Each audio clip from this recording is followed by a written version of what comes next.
dentro do PROCON aqui da cidade de Caicó e também da região. Bom dia. Bom dia, Geraldo. Bom dia a todos os ouvintes do Panorama 95. Deixe sua pergunta, 992053030. Doutor Márcio responde. Doutor Márcio, próximo sábado, dia 15 de março, é celebrado aí o Dia do Consumidor, né? É uma data que, para algumas pessoas, é uma data promocional, né? Para o comércio, para algumas partes do comércio, para algumas pessoas também vou comprar, porque no Dia do Consumidor eu vou ter uma promoção lá, vai ser mais barato naquela loja. Mas além disso, é importante que o consumidor tenha em mente que é um dia de reflexão também sobre as questões econômicas. Geraldo, o estopim desse Dia do Consumidor, você veja, foi um discurso do presidente americano John Fitzgerald Kennedy em 1962, 15 de março de 62. Esse discurso ele é considerado o pontapé inicial para a criação, para as raízes de um direito do consumidor. Nesse discurso ele falou, inclusive, de quais seriam os direitos básicos: direito de escolha, direito à segurança, o direito de ser ouvido, né, diante de um problema na relação de consumo, para criar esse dia do consumidor, que é um dia, na verdade, universal, né, mundial. Associou-se a ele a entrada em vigor do nosso Código de Defesa do Consumidor, o nosso Código Nacional, que ele entrou em vigor no dia 11 de março de 1991. Então ficou aí 11 de março o nosso Código do Consumidor, o 15 de março de 62, esse discurso do presidente Kennedy acabou se transformando nesse Dia do Consumidor, acabou virando também mais uma data para promoção de vendas.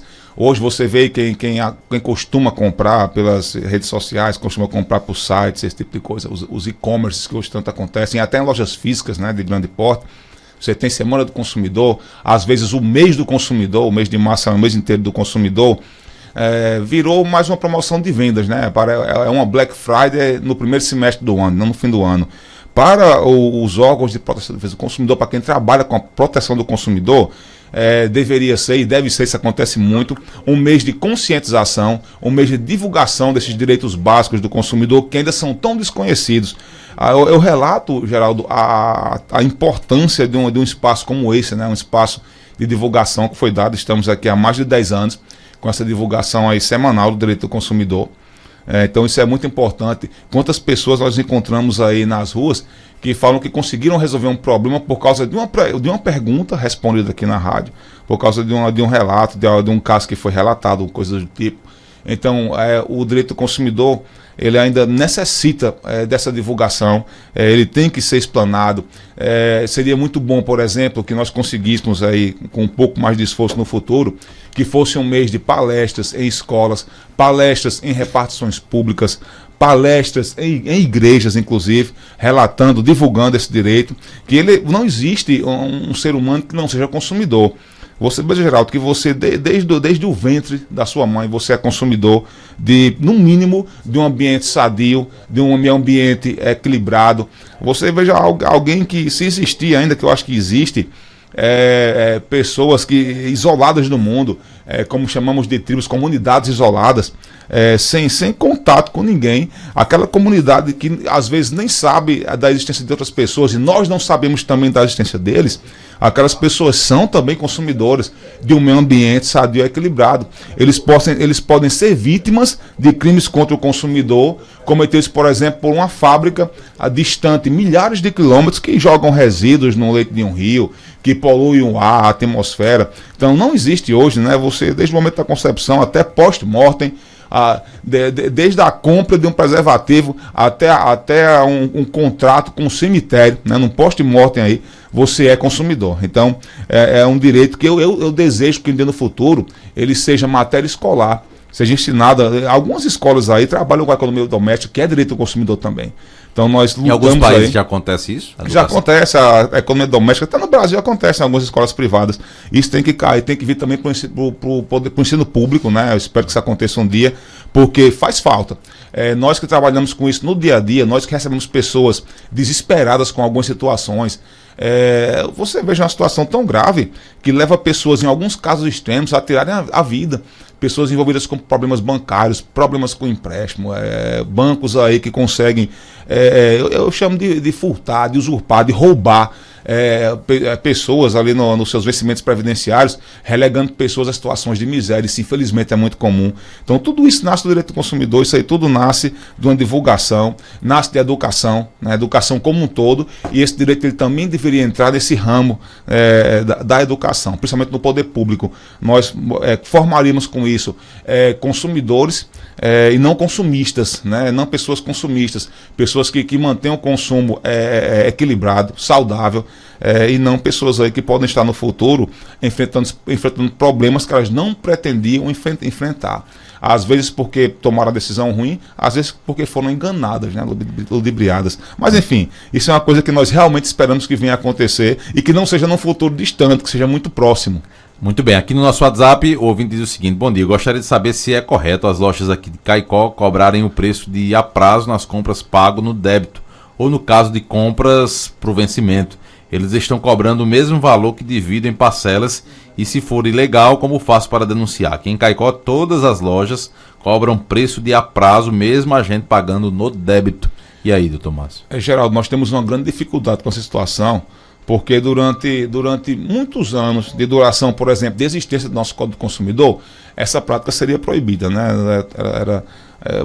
As formas de pagamento à vista, nós sempre defendemos aqui o dinheiro, pagamento à vista, o cartão de débito, pagamento à vista, o crédito para o vencimento é pagamento à vista, o crédito parcelado é pagamento à vista, o Pix é pagamento à vista, o cheque, que pouco se usa, também é pagamento à vista. Pagamento à vista. Só que desde o final de 2017 apareceu a medida provisória que depois foi convertida em lei, né, do então presidente Michel Temer, que ele permitiu a diferença de preços dentro da mesma modalidade de pagamento. Então hoje nós vemos isso aí em postos de combustíveis, né? Eu considero isso um absurdo, mas nas lojas de Caicó, como foi feita a pergunta, mas embora eu considere um absurdo, quando tem uma lei que diz alguma coisa, o que eu acho certo ou errado, perde um pouco o valor. Então, né? essa prática é legal?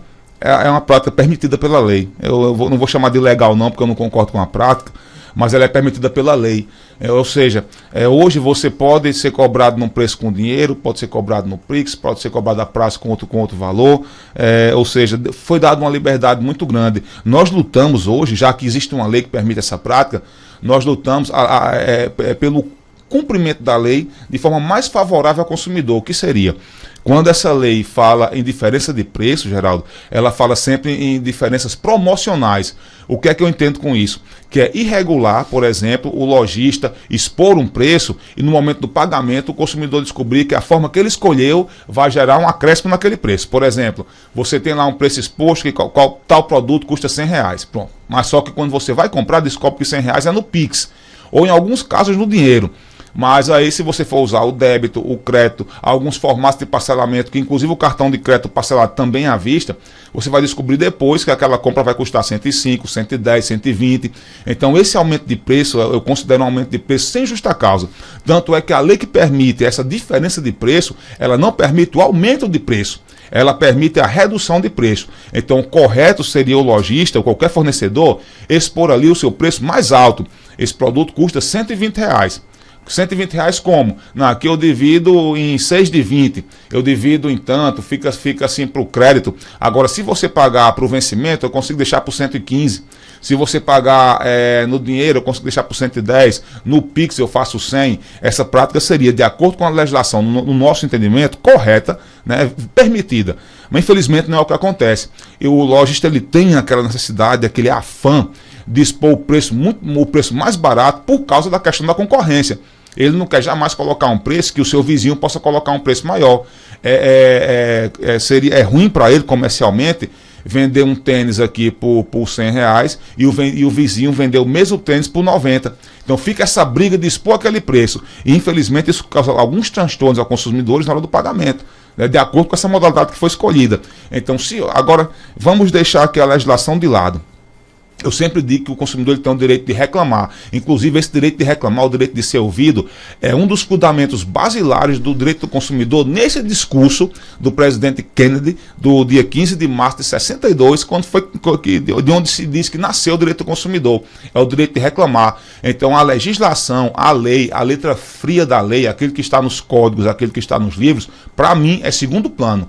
Se você entende que alguma afronta ao seu direito, se você entende que alguma regra pode estar sendo descumprida, que você está sendo prejudicado, usurpado seus direitos, procure o PROCON na cidade de Caicó. Se você não tem tempo, ou as filas são grandes, às vezes chegam pessoas aqui na Cidade do Cidadão de 7 da manhã para saírem de 2, 3 da tarde, porque realmente o atendimento ele não é rápido, você vai ali criar um processo, em alguns casos você vai gerar alguns processos, algumas reclamações.